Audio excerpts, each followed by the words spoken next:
صوبائی وزیر داخلہ میر ضیاء اللہ لانگو کا ویڈیو پیغام۔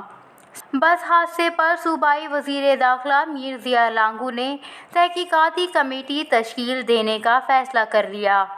ایسے واقعات بلوچستان میں بہت ہوئے ہیں جس کی کوئی اس پر ایکشن نہیں لیا گیا، جس سے آئے روز اس طرح کے واقعات ہو رہے ہیں۔ بلوچستان کے لوگ لاوارث نہیں ہیں، بلوچستان حکومت اتنی غافل بھی نہیں ہے۔ یہ جو مسئلے آئے روز ہو رہے ہیں کہ ہمارے مائیں بہنیں بچے بوڑھے جوان سب روڈوں میں ہر دن جل کر شہید ہو جاتے ہیں، یہ قابل برداشت عمل نہیں ہے۔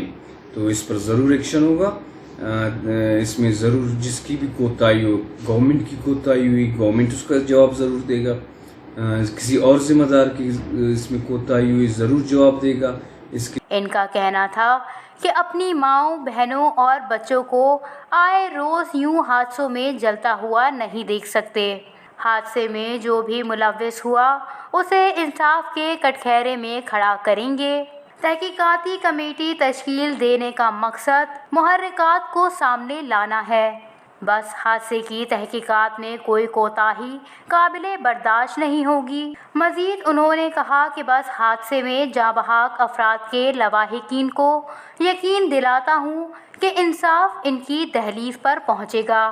واقعے میں جاں بحق افراد کا لہو ہم پر قرض ہے، انصاف کے تقاضے پورے کر کے یہ قرض اتارا جائے گا۔ تحقیقات میں کوئی بھی شخص خود کو قانون سے بالاتر ہونے کا تصور بھی نہ کرے۔ ثانیہ ہب بس حادثے میں 40 افراد جاں بحق ہوئے تھے۔ Watch news, Quetta.